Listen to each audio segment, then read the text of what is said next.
سے ہی معذرت شروع ہے، کیونکہ جس طرح کل کراچی میں لوگ نکلے، کراچی کی عوام نے پیار دیا، محبت دی، ہر جگہ استقبال کیا، تو زیادہ رش ہونے کی وجہ سے لوگوں کا اتنا جوش، جذبہ، جنون ہونے کی وجہ سے اور پیار ملنے کی وجہ سے، وہ بھی ہمارے لیڈر، ہمارے قائد جناب عمران خان صاحب کی وجہ سے ہمیں مل رہا تھا، تو وہاں پر بھی کافی جگہوں پر ہم لیٹ پہنچے، تو وہاں پر بھی اس پیار کی وجہ سے معذرت کی۔ آج ایک دفعہ پھر آپ لوگوں نے انتظار کیا، لیکن کراچی سے جس طرح نکلے تو یہاں تک تقریباً یہ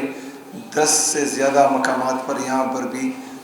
ویلکم کیا گیا، استقبال کیا گیا، تو لوگ نکلے تھے اور وہ ہمیں پیار دے رہے تھے، ہمارا استقبال کر رہے تھے، ان کی وجہ سے جو ہے تھوڑی دیر ہوئی، تو بہرحال ہم پھر بھی معذرت کرتے ہیں۔ میں پریس کلب حیدرآباد کا انتہائی مشکور و ممنون ہوں کہ جس طرح انہوں نے مجھے عزت دی، میرے دوستوں کو عزت دی، احترام دیا، اور میں نئے منتخب شدہ صدر ہمارے جو ہیں جنید خان زادہ صاحب اور سیکرٹری جنرل اشوک شرما صاحب اور ان کی پوری کیبنٹ کو مبارکباد بھی پیش کرتا ہوں، اور انشاءاللہ تعالی امید رکھتا ہوں کہ وہ حیدرآباد کی لوگوں کی آنکھیں بنیں گی، کان بنیں گے، اور زبان بھی بنے گی، آواز بھی اٹھائے گی ان کے لیے انشاءاللہ تعالی۔ اور ایک صرف حیدرآباد نہیں، پورے سندھ، بلکہ سندھ بھی نہیں، پورے پاکستان، ہم بھی آپ لوگوں کی طرف ہی دیکھ رہے ہیں، جتنے بھی ہماری صحافی برادری ہیں، چاہے جس بھی صوبے سے ہیں، جس بھی شہر سے ہیں، ہم چاہتے ہیں کہ وہ بھی ہمارا مقدمہ لڑے، کیونکہ خیبر پختونخوا کے ساتھ بھی سوتیلی ماں جیسا سلوک ہو رہا ہے اور امتیازی سلوک ہو رہا ہے مسلسل، جو ہمارے حقوق ہیں خیبر پختونخوا کے وفاق پر، وہ ہمیں نہیں دیے جا رہے۔ وفاق پر ہم یہ سمجھتے ہیں کہ ہمارے مینڈیٹ پر ڈاکہ ڈالا گیا ہے اور جعلی حکومت کو قابض کیا گیا ہے۔ وفاق پر، پنجاب پر، سندھ پر، بلوچستان پر اور باقی 2 ریجنز جو ہیں وہاں پر ہماری جمہوری حکومت تھی۔ ریجیم چینج آپریشن کے بعد وہاں پر بھی عوام کے مینڈیٹ پر ڈاکہ ڈالا گیا اور اپنے من پسند لوگوں کو وہاں پر سلیکٹ کیا گیا۔ تو وفاقی حکومت چونکہ جعلی ہے اور وہ کسی کے اشاروں پر ہی ہمیشہ فیصلے کرتی ہے، بہرحال جو ادارے ہیں جو جمہوریت کو مضبوط کرنے کے لیے جن کا کلیدی کردار ہوتا ہے، ان کی طرف سے بھی ہمارے طرف سوتیلی ماں جیسا سلوک اور امتیازی سلوک ہوتا رہا ہے۔ اور میرے منتخب ہونے کے بعد کہ جس طرح صدر صاحب نے کہا کہ کم عمر ترین وزیر اعلیٰ، اس کے ساتھ ساتھ قبائلی اضلاع سے پاکستان کی تاریخ میں پہلا وزیر اعلیٰ آیا ہے۔ قبائلی اضلاع ہمارے جو ہیں وہ تقریباً 78 سال سے محروم رہے ہیں، اور ہمیں صرف جو ہے جب بھی قربانی کا وقت آتا تھا تو کہتے تھے ہمارے قبائلی لوگ زندہ ہیں، ہمارے قبائلی لوگ آ رہے ہیں، ہمارے قبائلی لوگ لڑیں گے، مریں گے، پاکستان کے لیے فتوحات کریں گے۔ لیکن بہرحال ہم نے کبھی انکار نہیں کیا، کبھی کسی قربانی سے دریغ نہیں کیا، اور جب بھی پاکستان پر برے حالات آئیں تو ہم نے قربانی دی ہے، اور انشاءاللہ تعالیٰ اللہ نہ کرے کہ اس سے بھی برے دن آئے جو آج کل جو ہے یہ جعلی حکومت کے مسلط کردہ مسائل ہیں۔ بہرحال اس سے بھی برے دن اللہ نہ کرے کہ پاکستان پر آئے، لیکن ہم ہر قسم کی قربانی کے لیے تیار ہیں۔ لیکن جس طرح میرا نام اناؤنس ہوا تو ایک ادارے کا ترجمان جو ہے وہ پشاور آیا، اور انہوں نے جو ہے کہا کہ ہم نہیں مانتے، اور وہ چلتا رہا، پھر ابھی تک چلتا رہا ہے۔ دوسرے صوبوں کے وزیر اعلیٰ کے لیے جو ہے وہ ایئر فورس کا جہاز جو ہے وہ تیار کھڑا رہتا ہے، اس میں گھومتے پھرتے ہیں پاکستان میں بھی اور پاکستان کے باہر بھی۔ بعض اوقات تو ہم نے دیکھا ہے کہ ناشتے بھی جو ہے انہیں جہازوں میں آتے جاتے رہے ہیں، لیکن خیبر پختونخوا کے وزیر اعلیٰ کا پاسپورٹ اسٹاپ لسٹ میں ڈالا گیا ہے، تو یہ امتیازی سلوک ہے۔ دوسرے وزراء اعلیٰ کے جو ہیں وہ تعریفیں